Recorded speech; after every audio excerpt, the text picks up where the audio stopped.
고린도전서 15장 1절부터 봉독합니다. 고린도전서 15장 1절부터 11절까지 제가 봉독해 드립니다. 형제들아, 내가 너에게 전한 복음을 너에게 알게 하노니 이는 너희가 받은 것이요 또 그 가운데 선 것이라. 너희가 만일 내가 전한 이 말을 굳게 지키고 헛되이 믿지 아니하였으면 그로 말미암아 구원을 받으리라. 내가 받은 것을 먼저 너희에게 전하였노니 이는 성경대로 그리스도께서 우리 죄를 위하여 죽으시고 장사 지난 바 되셨다가 성경대로 사흘 만에 다시 살아나사 게바에게 보이시고 후에 12 제자에게와 그 후에 500여 형제에게 일시에 보이셨나니 그 중에 지금까지 대다수는 살아있고 어떤 사람은 잠들었으며 그 후에 야고보에게 보이셨으며 그 후에 모든 사람에게와 맨 나중에 만삭되지 못하여 난 자 같은 내게도 보이셨느니라. 나는 사도 중에 가장 작은 자라. 나는 하나님의 교회를 박해하였으므로 사도라 칭함받기를 감당하지 못할 자니라. 그러나 내가 나된 것은 하나님의 은혜로 된 것이니 내게 주신 그의 은혜가 헛되지 아니하여 내가 받은 사도보다 더 많이 수고하였으나 내가 한 것이 아니요 오직 나와 함께 하신 하나님의 은혜로라. 아멘.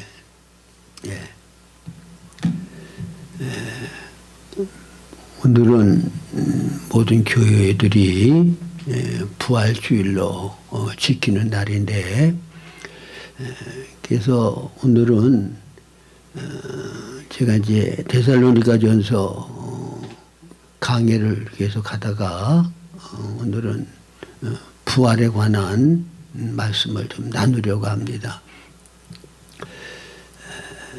여러분들이 성경을 보면 근본적인 진리가 있고 지엽적인 진리가 있어요. 이 근본적인 진리는 나무의 비유를 하면 나무 뿌리와 둥치가 있고 그리고 나무 가지들과 거기에 많은 잎사귀들이 있죠. 그러니까 나무 뿌리와 나무 둥치는 그건 근본적인 거고 그 다음에 나무 가지와 이파리 같은 것들은 지엽적인 거예요. 그래서 지엽적인 거는 뭐 좀 잘려진다고 해서 나무가 죽거나 그러질 않아요. 그러나 뿌리가 뽑힌다거나 나무 둥치가 잘려지면 그 나무는 완전히 죽고 말아요. 그와 마찬가지로 성경에도 나무 뿌리와 둥치와 같은 근본적인 진리가 있어요. 그래서 그 진리가 잘못되면 그거를 이단이라고 그러고 또 근본 진리에서 우리가 잘못된 길로 신앙생활을 하면 거기에는 성장도 없고 열매도 없고 주님을 기쁘시게 할 수 있는 그런 역사도 나타나지를 않는 거예요. 그래서 우리가 신앙생활을 할 때 정열, 열심 필요해요. 그리고 정성을 다하는 거 필요해요. 그러나 그거보다도 더 먼저 우리가 알아야 될 것은 올바른 진리를 깨닫고 올바른 진리의 길로 바로 가야 된다는 거예요. 본문 말씀도 바울 사도께서 하신 말인데 이게 바울 사도께서 여기 고린도전서 15장에 뭐라고 얘기를 하는고 하면 부활하신 주님을 나에게도 보이셨는데 나는 사도라 칭함을 받을 자격이 없는 자다. 왜? 과거에 나는 예수 믿는 사람들을 핍박하고 하나님의 교회를 대적했던 자다. 그런 말을 하죠. 그러니까 바울이 되기 전에 사울이었을 때 유대의 종교가 올바른 진리인 줄 알고 그 일을 위하여 충성을 다했을 때 예수님을 핍박했고 믿는 자들을 잡아 죽이는 일에 동참하는 일을 그 사울이 했단 말이에요. 근데 하나님께서 그에게 올바른 진리로 돌이킬 수 있도록 예수님께서 다메섹에서 그를 만나주신 다음에 그 다음에 올바른 신앙의 목표와 길을 찾고 일평생 올바른 진리의 길을 최선을 다해서 달려가서 디모데후서 4장에 보면 내가 믿음을 지키고 달려갈 길을 다 마치고 이제는 의로우신 재판장이 내게 상을 줄 것이다. 의의 면류관이 나를 기다리고 있다. 아주 성공적인 가장 올바른 신앙생활한 사람의 승리의 계가를 부르는 것을 우리가 볼 수가 있죠. 그래서 올바른 신앙의 목표와 길이 먼저예요. 그 다음에 그 올바른 신앙의 목표와 길을 따라서 그 다음에 우리가 최선을 다해서 정열적으로 달려가야 되고 다른 박질을 해야 되는 거죠. 자, 그러면 올바른 신앙의 목표와 길은 어떤 거냐. 제가 이제 평소에 주로 그것을 많이 말씀을 드렸는데 좀 요약해서 간단하게 말씀을 드리면 어디서부터 이것을 우리가 찾아야 되는가 하면 창세전에 하나님이 기뻐하는 뜻을 가지고 계셨어. 이 세상을 창조하기 전에 하나님이 홀로 계실 때 기뻐하시는 뜻이 있었단 말이에요. 그 뜻을 하나님이 정하셨는데 그게 바로 하나님의 목적이야. 그래서 하나님은 목적이 있으신 하나님이다. 이걸 여러분들이 잘 기억하셔야 돼. 하나님은 어떤 분이라고요? 목적이 있으신 하나님이야. 그 목적은 하나님의 기뻐하시는 바 뜻이 목적이 된 거야. 그리고 목적을 이루시기 위해서 하나님께서 계획하셔서 그걸 예정이라고 그래요. 그러면 이 하나님의 기뻐하시는 뜻, 목적과 예정을 성경 어디에 말씀하셨는가 하면 에베소서 1장 4절 이하에 말씀을 하셨어요. 자, 창세 전에 이 우주를 창조하시기 전에요. 하나님이 영계에 홀로 계실 때 창세 전에 그리스도 안에서 우리를 택하사 우리로 사랑 안에서 거룩하고 흠이 없게 하시려고 기쁘신 뜻대로 예정하셨다. 그러니까 창세전에 그리스도 안에서 하나님의 아들들이 되도록 택한 사람들이 있는데 그 사람들은 거룩하고 흠이 없는 예수님과 같은 온전한 아들들이 되도록 하시겠다고 하는 것이 하나님의 기뻐하신 뜻이고 그게 목적이란 말이에요. 이거를 모르면 우리의 신앙의 목표를 바로 정할 수가 없어요. 어디로 가야 될지 방향을 잡을 수가 없어. 응? 로마서 8장 29절도 똑같은 말씀이에요.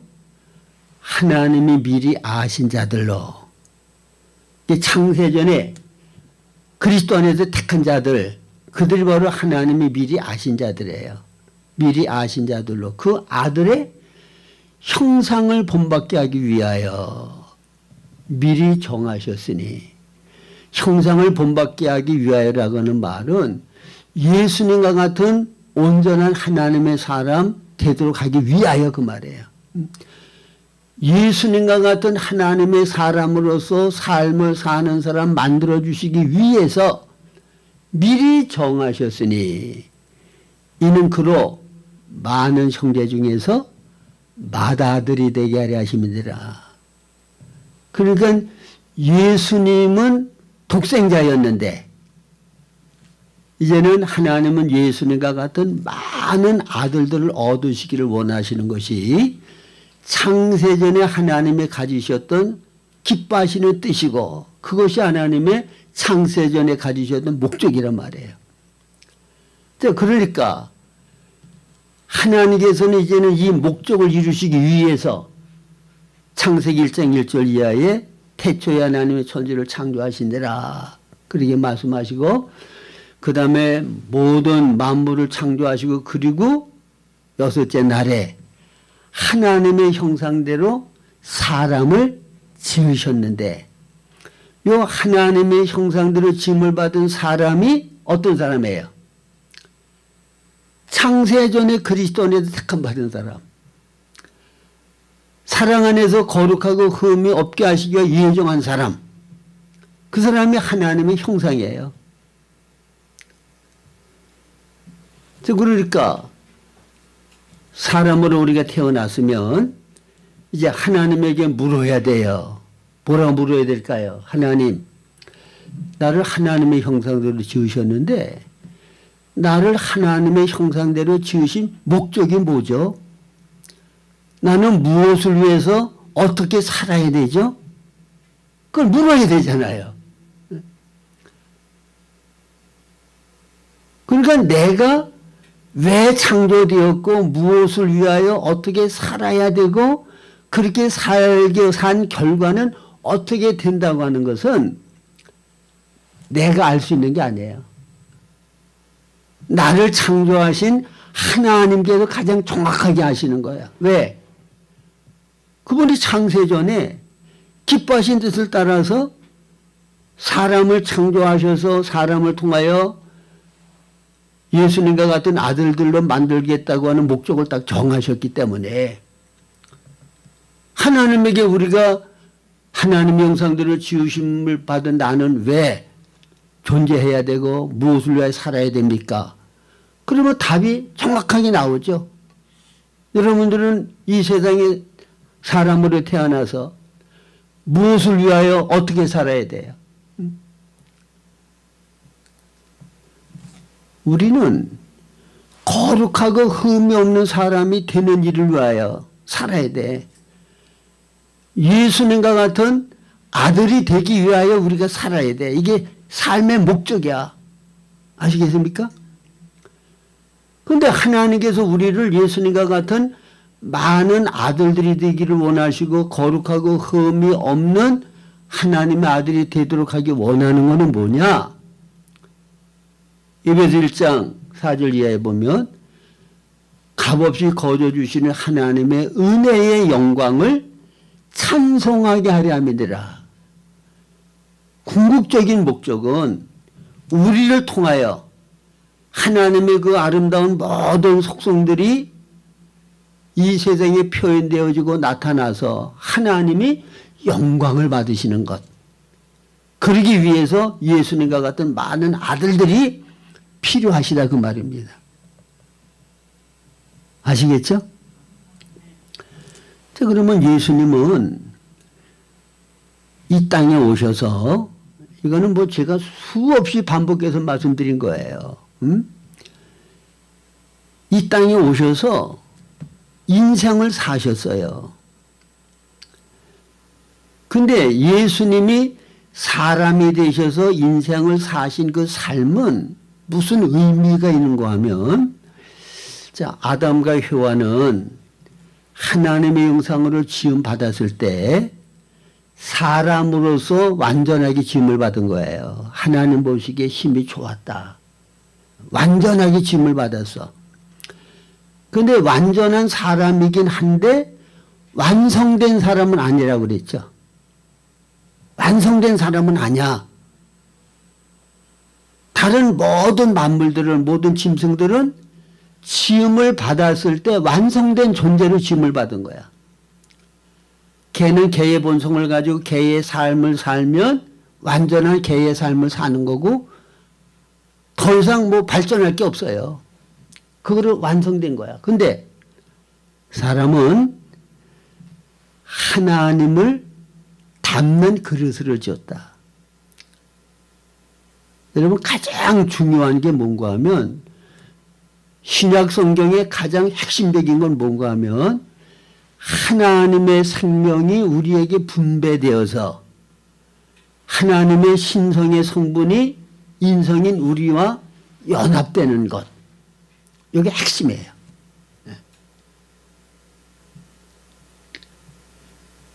이거가 아니면 그냥 사람이 주인이 되고 사람의 생명의 본성이 주체가 되어서 그냥 사람의 삶을 사는데, 타락하기 전에는 하나님의 형상대로 지음을 받았기 때문에 그냥 인간으로서 선하고 의롭게 살 수가 있었지만, 선악과를 따먹고 타락한 다음에는 사탄의 생명이 우리 안에 들어와서 육신 안에서 주인 노릇을 한단 말이에요. 우리를 다스리고 지배한다고 말이에요.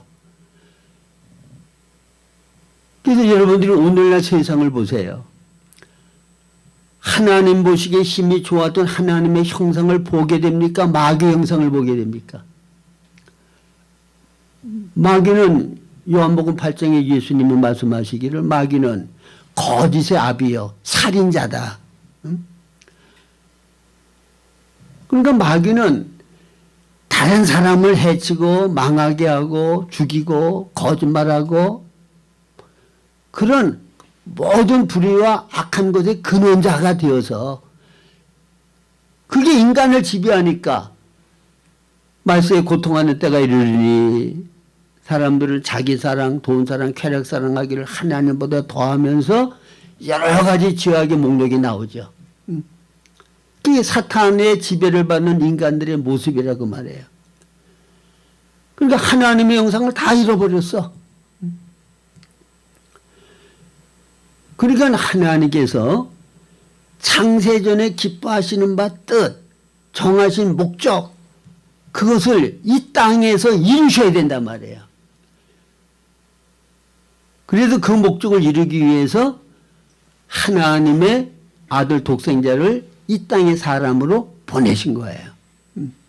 그래서 하나님이 육신의 몸을 입고 인간 세상에 오셨어. 그래서 예수님은 최초에 뭐가 됐어요? 하나님, 사람, 신성과 인성이 연합된 그런 최초의 하나님 사람이 되신 거예요. 이게 씨야, 씨. 새로운 종족의 씨. 하나님의 나라를 완성하기 위해서는 하나님의 백성들이 있어야 되잖아요. 그러면 하나님의 백성들은 어떤 사람들이냐? 예수님과 같은 신성과 인성이 연합된, 신성과 인성이 함께 있는 그 사람들이 택하신 족속, 하나님 나라의 백성들이 되는 거야. 근데 예수님이 육신의 몸으로 이 땅에 오시기 전에는 그런 존재가 이 세상에 있었어요, 없었어요? 없었어요. 그래서 요한복음 12장 24절에 보면 한 알의 밀이 땅에 떨어져 죽지 아니하면 한 알 그대로 있고 죽으면 많은 열매를 맺는다고 그랬죠. 그러니까 예수님이 우리에게 하나님의 생명을 분배하시기 위해서 한 알의 밀알로 땅에 떨어져 죽으시고 부활하시고 고린도전서 15장 45절에 보면 생명 주는 영이 되셔서 이제는 우리가 예수님을 영접하면 하나님의 생명이 우리 안에 들어와서 우리도 하나님의 생명이 있는 하나님 사람이 되어지는 거라 그 말입니다. 그런데 이 목적을 이루시기 위해서 절차가 필요해요. 그 절차가 뭐예요? 인간이 죄를 범하였기 때문에 이 죄의 문제를 처리하지 아니하면 하나님의 생명이 우리 안에 들어올 수가 없어요. 이런 죄된 인간이 하나님을 접촉하면 다 소멸되어지고 다 죽게 돼요. 우리는 완전히 어둠인데 어둠에 빛이 비춰지면 어둠은 다 사라지게 되죠. 이런 죄인인 우리가 하나님을 접촉하게 되면 우리는 다 죽게 된단 말이야. 소멸되고 말아요. 빛의 어둠이 소멸되듯이. 그래서 예수님께서 이 땅에 오셔서 하나님 사람의 삶은 어떤 사람? 완성된 사람의 삶은 어떤 사람이라고 하는 것을 보여준 것이 33년 반 동안의 예수님의 삶이고, 그 다음에 예수님이 십자가에 죽으셨어요. 십자가에 죽으시고 부활하심은 우리에게 하나님의 영원한 생명을 주시기 위한 하나의 절차야. 그게 목적이 아니야. 그래서 예수님께서 십자가에 죽으실 때 피를 흘리셨죠. 그 피 흘리심은 우리가 범한 낱낱의 모든 죄들을 깨끗이 씻어 정결케 하시기 위하여 우리의 죄벌을 예수님이 대신 담당하신 거야. 그래서 예수님의 십자가의 피 흘리심을 통하여 우리는 과거와 현재와 미래에 범할 모든 죄값이 다 예수님에게 담당되어서 죄값을 지불하심으로 우리는 하나님 앞에서 이제는 깨끗한 자가 되었다 그 말입니다. 할렐루야. 이게 믿어져야 되는 거예요. 구원받은 사람은. 자, 예수님의 십자가에 죽으심은 구약에서는 유월절로 예표됐거든요. 유월절에 양을 잡아서 자원분설주에 바르고, 그 다음에 그 안에 있는 사람들은 죽임을 당하지 않아. 왜? 문바쁘게 발려진 피를 보고 천사가 그냥 넘어간단 말이에요. 그러면 그 집안에 있는 사람이 살인을 범한 사람이든가 가장 흉악한 모든 죄를 범하였다고 할지라도 자원문설주에 피를 발려진 그 집안에 있기 때문에 그 사람은 죄값을 받지 않아. 네? 넘어가. 그와 같은 거예요. 예수 그리스도의 피에 영향을 받는 사람, 예수의 피를 내가 믿음으로 받아들인 사람은 내 모든 죄들이 예수님의 십자가에 피 흘려 죽으심과 함께 다 소멸되어지고 깨끗하게 씻음을 받게 됐다. 하나님 앞에서 나는 의로운 자다. 믿으십니까?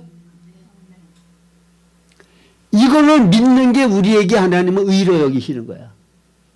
이거를 믿는 게 의라고. 예? 그 다음에 죄의 낱낱의 죄의 문제는 십자가의 피를 씻음을 받고 처리가 됐지만은, 이게 이제 에베소 1장 7절에 말씀하셔요. 피로 우리가 죄의 속량함을 받았다는 거를. 근데 죄의 본성의 문제가 있잖아요. 죄의 나무라고 하면 죄의 열매를 매일 따버리면 뭐해? 또 열리고 또 열리니까. 그러니까 죄의 본성의 문제까지도 처리해 주셔야 돼. 그래서 그거는 함께한 십자가. 로마서 6장 6절. 우리 옛사람이 예수와 함께 십자가에 못 박힌 것은 죄의 몸이 멸하여 다시는 죄에게 종노릇하지 않게 하려 함이니라. 예수님이 십자가에 못 박혀 돌아가실 때 이 창조에 속하여 있는 모든 것들은 함께 못 박혀 다 죽고 다 정리된 거예요. 사탄, 그 다음에 내 안에 있는 모든 죄의 본성의 문제, 세상, 그 다음에 모든 율법의 저주, 모든 소극적인 것들은 예수님이 십자가에 달려 돌아가실 때 거기에 함께 달려서 예창전을 다 끝낸 거야. 우리 죄의 본성도 예수님과 함께 완전히 죽어서 더 이상 죄에게 종노릇하지 않아도 되게 되었다 그 말입니다. 할렐루야.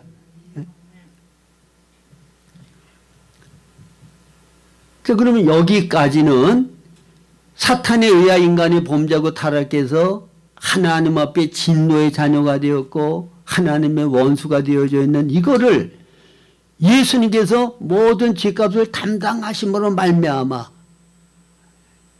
하나님의 의의 요구를 만족하게 다 채워주심으로 말미암아 죄삼을 받게 되었고 하나님 앞에 의롭다 여김을 받게 되었고 하나님과 화목하게 되었어요.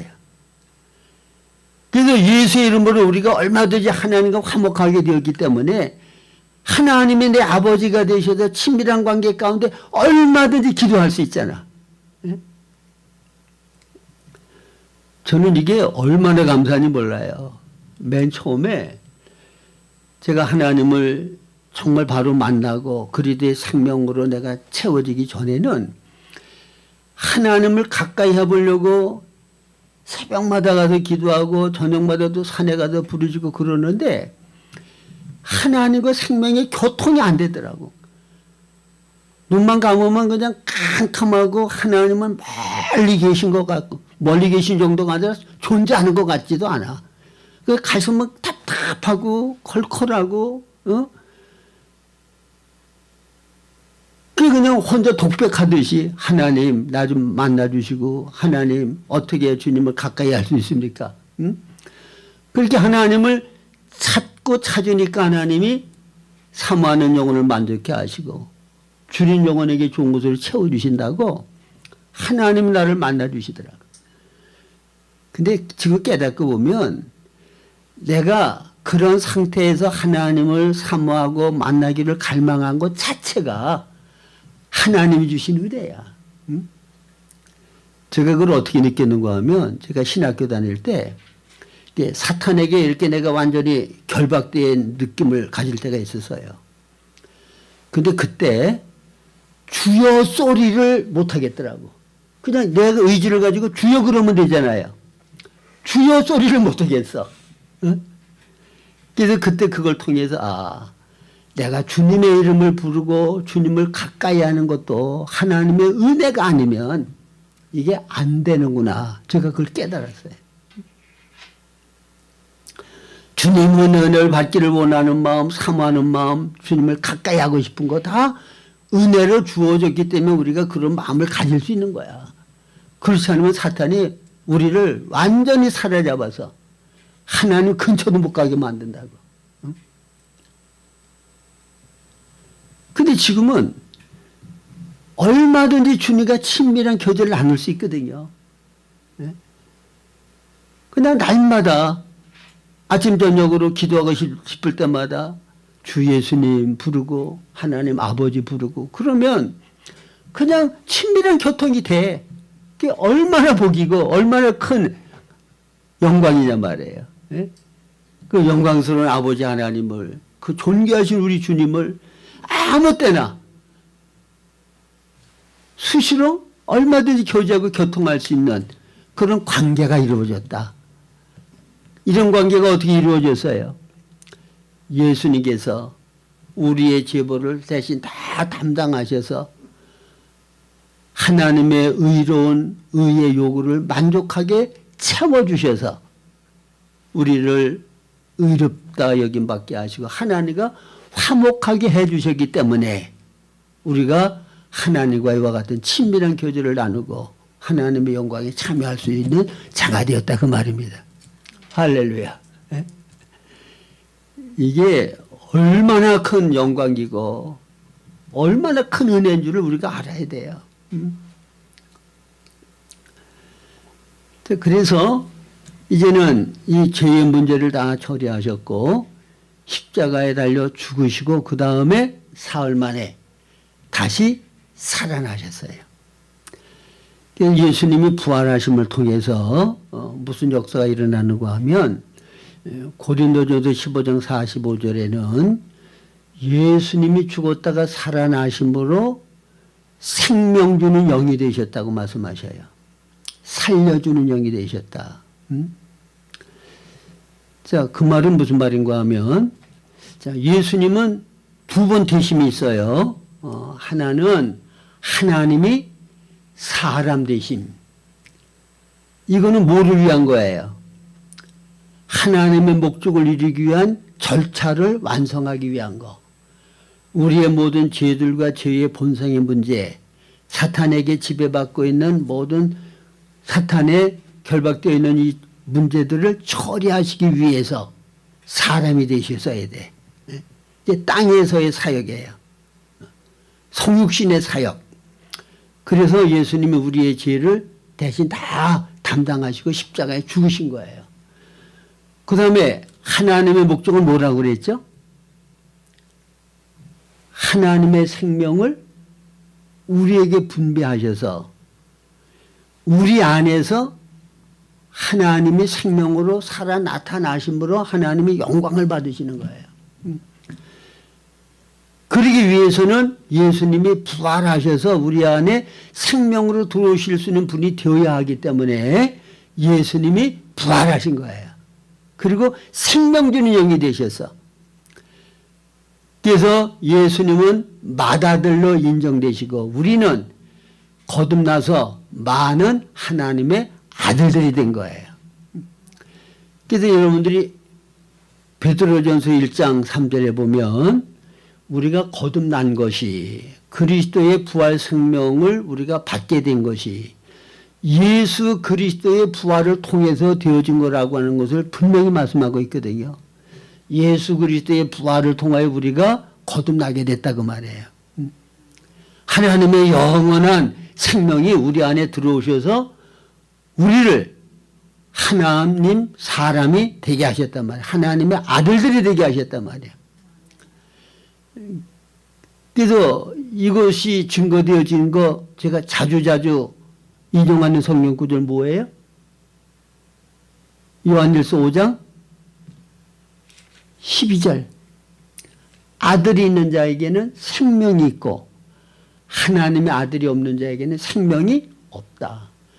그럼 우리 안에 생명으로 들어오신 것은 예수님이 부활하시고 생명 주는 영이 되셨기 때문에 우리 안에 생명으로 들어오셔서 우리 안에 내주하실 수가 있게 된 거예요. 고린도후서 13장 5절. 너희가 믿음 안에 있는가 너희 자신을 시험하고 확증하라. 예수 그리스도께서 너희 안에 계신 줄을 너희가 스스로 알지 못하느냐. 그렇지 않으면 너희는 버리운 자니라. 자, 예수 그리스도께서 우리 안에 내주하시고 함께 계시다. 이거는 어떻게 가능하게 된 거예요?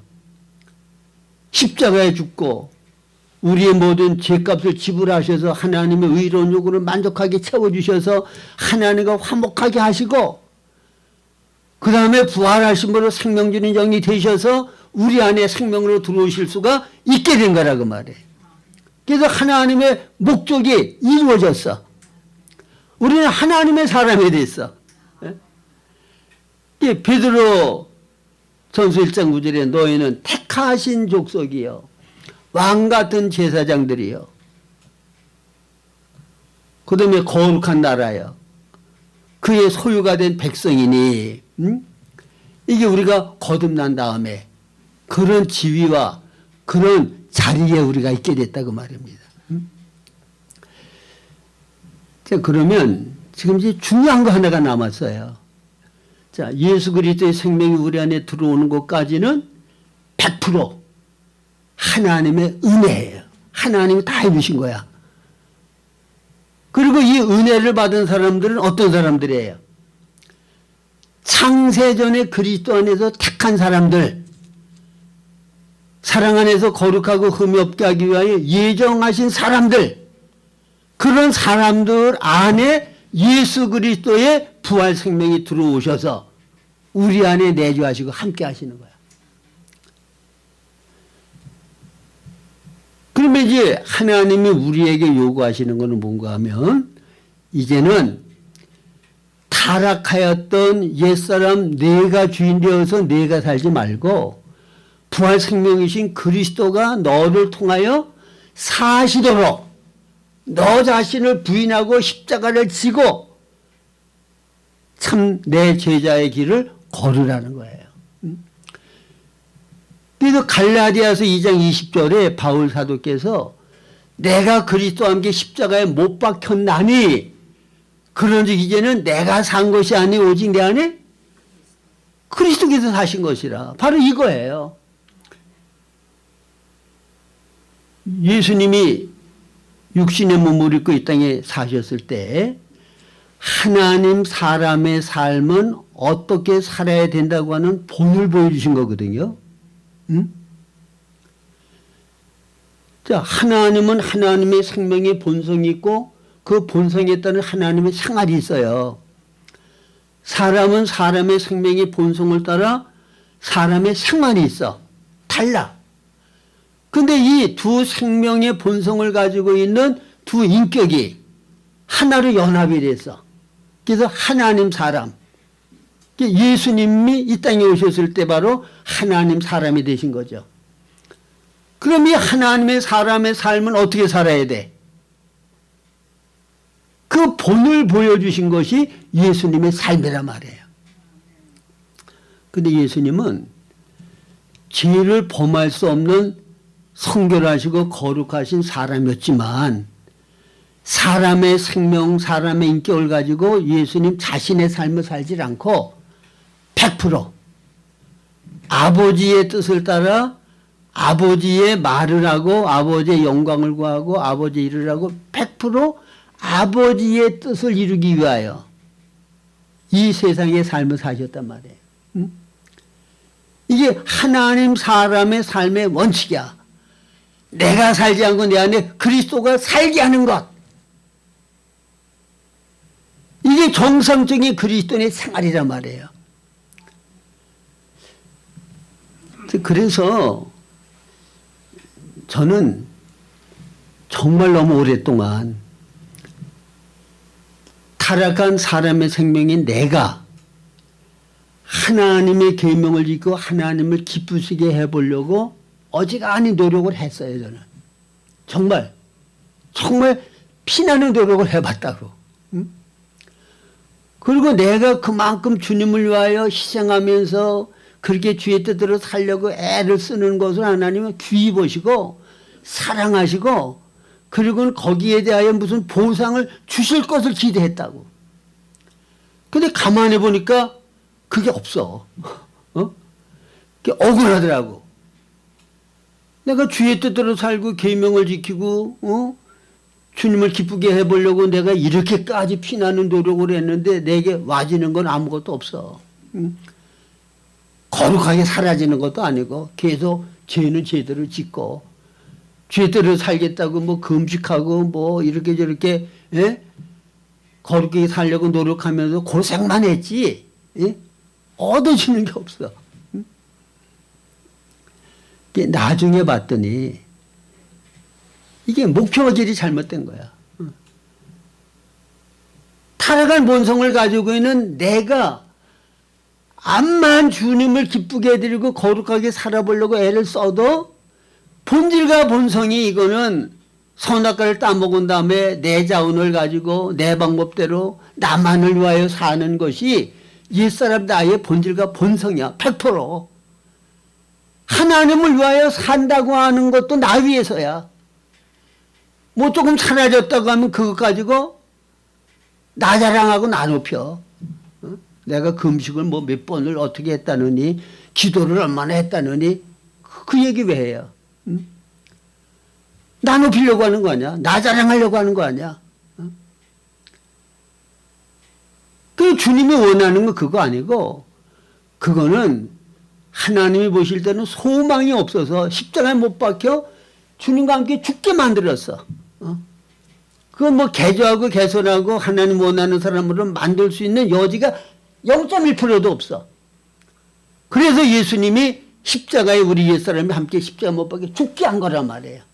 그리고 그리스도의 부활 생명을 우리 안에 주셔서 이제는 내가 살지 아니하고 내가 너를 통하여 살게 하라는 거야. 아시겠죠? 이거는 생명의 문제예요. 행위의 문제가 아니라 생명의 문제라고.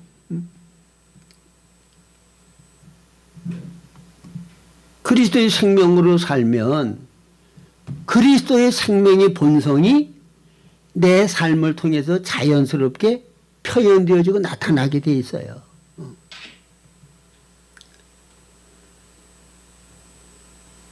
그러니까 여기에서 중요한 거는 예수님이 내 제자가 되려면 그 말은 무슨 말이에요? 예수님과 같은 사람이 되어지고 예수님과 같은 삶을 사는 사람이 되고 싶거든.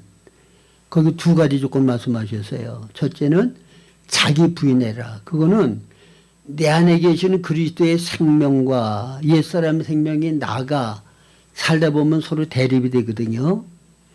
이게 이제 갈라디아서 5장에 보면 육신의 소욕은 성령을 거스리고 성령의 소욕은 육신을 거스리나니 이 둘이 서로 대적함으로 너희 원하는 바를 행치 못하게 한다 그랬거든요. 그러니까 육신의 소욕과 성령의 소욕이 대립이 될 때 나를 부인하는 거는 육신의 소욕을 거절하라는 거야. 육신의 소욕을 따르지 말라는 거야. 자, 로마서 8장 5절 6절에는 육신을 따르는 자는 육신의 일을, 영을 따르는 자는 영의 일을 생각하나니. 육신의 생각은 사망이고 영의 생각은 생명과 평안이라. 우리는 육신의 생각을 따라 살 수도 있고 영의 생각을 따라 살 수도 있어요. 그래서 로마서 8장 13절 이하에는 뭐라고 그래요?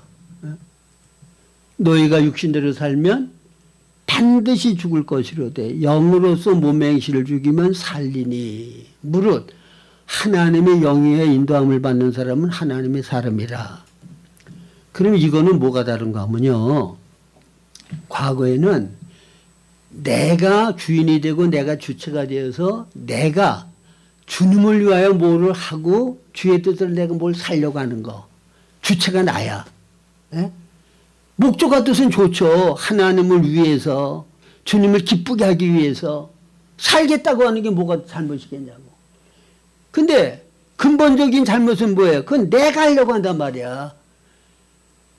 소망이 없어서 십자가 주님과 못 박아 죽게 만들어 놓은 내가 주인이 되어서 내가 하려고 하는 거. 그건 백날 해봐야 소용없어. 안 돼. 로마서 7장이야.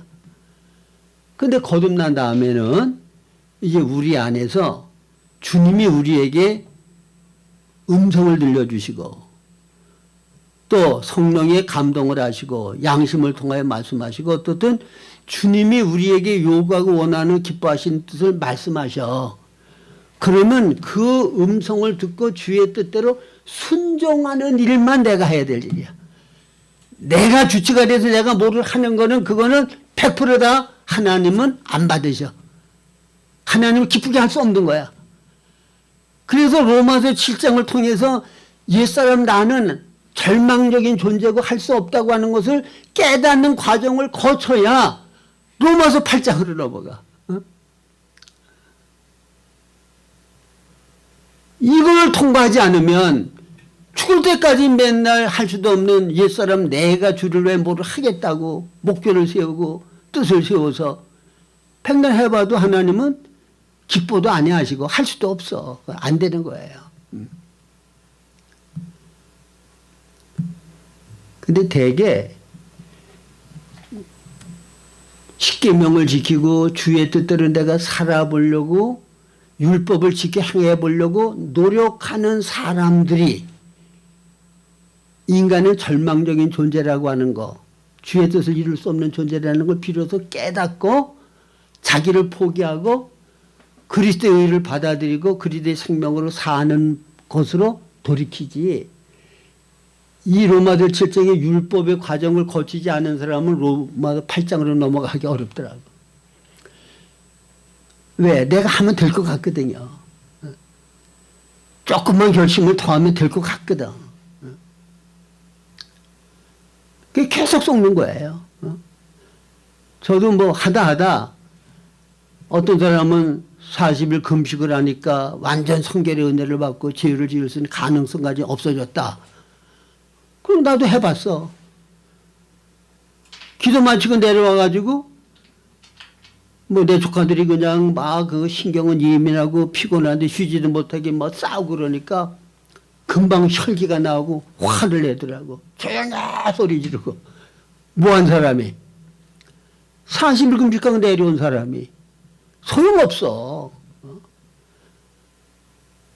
어떤 사람은 40일 금식을 성결을 위해서 5번이라도 머리가 다 빠졌다고 그러는데 마지막 하나님께서 음성을 들려준 게 죽기 전에 인간에게 완전 성결은 없는데다. 그 소리 한번 딱 들었다 그러더라.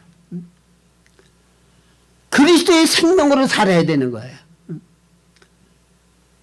로마서 8장 1절 이하의 말씀이 뭐예요? 이제 그리스도 안에 있는 자에게는 생명의 성령의 법이 죄와 사망의 법에서 우리를 해방하였다. 율법이 육신으로 말미암아 연약하여 할 수 없는 그것을 하나님은 하시나니 곧 자기 아들을 죄는 육신의 몸으로 보내서 육신의 죄를 정하셔서 육신을 따르지 아니하고 영을 따라 행하는 우리에게 율법의 요구가 이루어지게 하려 함이니라. 영을 따라 행하면 우리 안에 계시는 부활 생명이신 주님의 영의 인도를 따라서 순종하면 율법의 요구가 다 이루어져. 죄와 사망의 법을 생명의 성령의 법이 지배하고 다스려서 이기는 삶을 살 수 있게 하신다 그 말입니다. 죄 안 지고 거룩하게 살 수 있는 삶을 살 수 있게 하신다 그 말이에요. 그런데 우리의 책임은 뭐예요? 생각을 영에 두는 일을 해야 돼. 성령께서 음성을 들려주실 때 절대적으로 나를 부인하고 순종하는 거는 내가 해야 돼.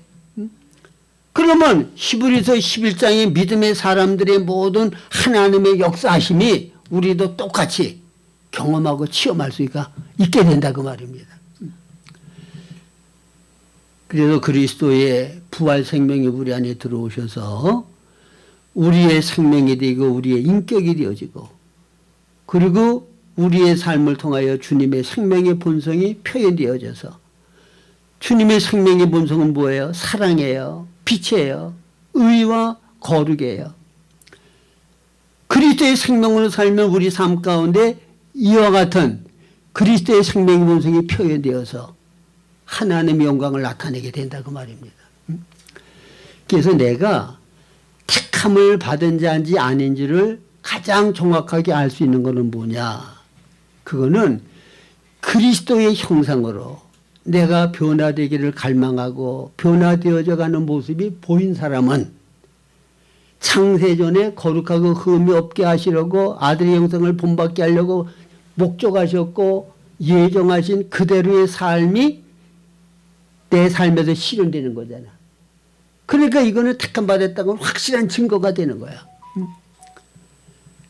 여러분들이 신앙생활하는 연수가 높아질수록 내가 살지 않고 내 안에 그리스도께서 사셔서 그리스도의 생명의 본성인 사랑과 빛과 거룩과 의가 삶 가운데 표현되어지는 그런 삶을 산다고 하면 그러면 하나님의 창조 목적이 우리를 통해 이루어지는 것이고 우리를 통하여 하나님이 기뻐하신 바 뜻이 이 땅에 이루어져서 결국은 새 예루살렘 어린 양의 신부 하나님의 나라가 완성되어서 하나님의 모든 목적이 완성된 그와 같은 영광에 참여할 수가 있게 되어진다는 거 굳게 잡으시기 바랍니다. 네.